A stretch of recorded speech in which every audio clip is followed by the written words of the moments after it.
inspired by real-life events. Narrator Daniel Reed woke up at 3:47 a.m. to a hospital alarm buzzing beside his bed and a security officer standing at the doorway saying, "Your company reported unauthorized access from your identity, linked to a multi-million-dollar data breach."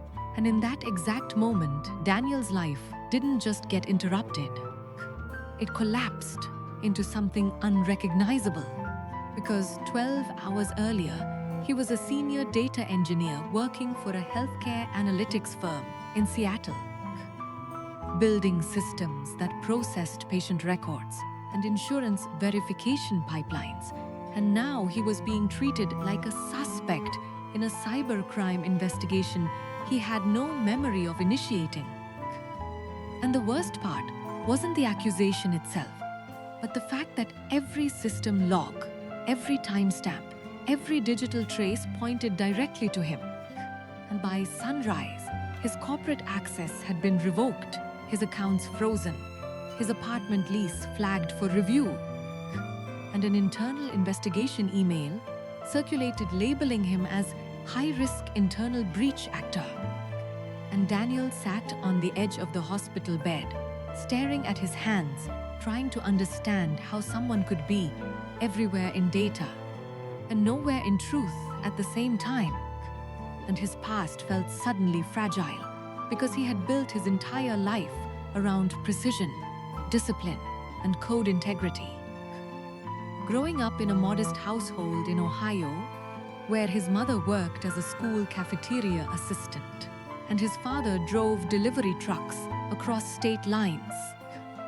And Daniel had always believed that logic was the one thing life couldn't corrupt. So he studied relentlessly, earned scholarships, entered tech, and built a reputation for clean systems and clean thinking. But now, the same systems he trusted were reconstructing him as a criminal. And within hours, he was released under legal monitoring conditions. And when he returned to his apartment, he found his front door sealed with a company notice and a law enforcement tag restricting access to electronic devices pending investigation. And standing outside in the cold Seattle air, he felt something deeper than fear. He felt erasure, as if his entire existence had been rewritten without his permission. And that night, he received a message on an untraceable encrypted channel saying, "If you want to understand what happened to your identity, meet at Pier 55 alone." And despite every rational warning in his mind, he went. Because when someone loses everything in a single day, logic becomes weaker than curiosity. And at the pier, he met Lena Carter, a former cybersecurity forensic auditor who used to work in internal breach investigations for high-security financial systems. And she didn't waste time explaining comfort. She simply showed him a reconstructed log timeline on a portable device and said, "Your identity wasn't used by you. It was replicated through a session injection attack embedded inside your authentication chain." And Daniel immediately said, "Then prove it. Clear my name." But Lena shook her head and replied, "You don't understand. This isn't about proving innocence. This is about exposing a system that can manufacture guilt faster than truth can respond." And she explained that the breach wasn't external. It was internal, involving privileged access manipulation that allowed someone inside the company to clone user sessions and reroute activity through innocent employee profiles as cover. And Daniel's name was selected not randomly but strategically because his access level intersected multiple sensitive databases. And suddenly, his entire career became a perfect scapegoat template. And Lena offered him a choice that night: either step back and let the system complete its narrative, where he becomes the final blame point, or help her trace the root intrusion point through fragmented audit trails before they were permanently overwritten. And Daniel stood there, staring at the dark water, reflecting city lights, thinking about his younger sister, still in college, depending on him financially. Thinking about the 10 years he spent building a stable identity in a world that rewards predictability. And thinking about how quickly everything turned into suspicion without a single moment of control. And finally, he said, "If my life has already been rewritten, then I have nothing left to protect except the truth." And that decision pulled him into a parallel world beneath the surface of corporate infrastructure where nothing was as it seemed. And what followed was not action in the traditional sense, but a slow descent into system archaeology, analyzing encrypted backups, tracing ghost authentication tokens, mapping access anomalies that kept shifting in real time, as if someone was watching their investigation unfold. And every step they took created resistance from the system itself. Because internal logs began auto-correcting, evidence snapshots started disappearing, and alerts were triggered whenever Daniel's name appeared in a query. And Lena realized quickly that they weren't just dealing with fraud. They were dealing with an adaptive cover-up mechanism designed to protect itself. And one night, while working from a hidden workstation inside a closed co-working space, Daniel noticed something impossible. A live authentication session running under his credentials from a location he physically was not in. And Lena immediately said, "They're actively simulating your identity to keep the frame alive in real time." And Daniel felt his stomach drop, because it meant someone wasn't just framing him in the past. They were controlling his present identity dynamically. And pressure escalated rapidly as anonymous warnings began appearing on his devices, telling him to abandon the investigation or face full financial and legal destruction. And sleep became fragmented, trust dissolved, and even normal conversations felt like potential surveillance channels. And at one breaking point, Daniel whispered, "I spent my life believing systems are neutral, but maybe systems are just tools for whoever moves fastest inside them."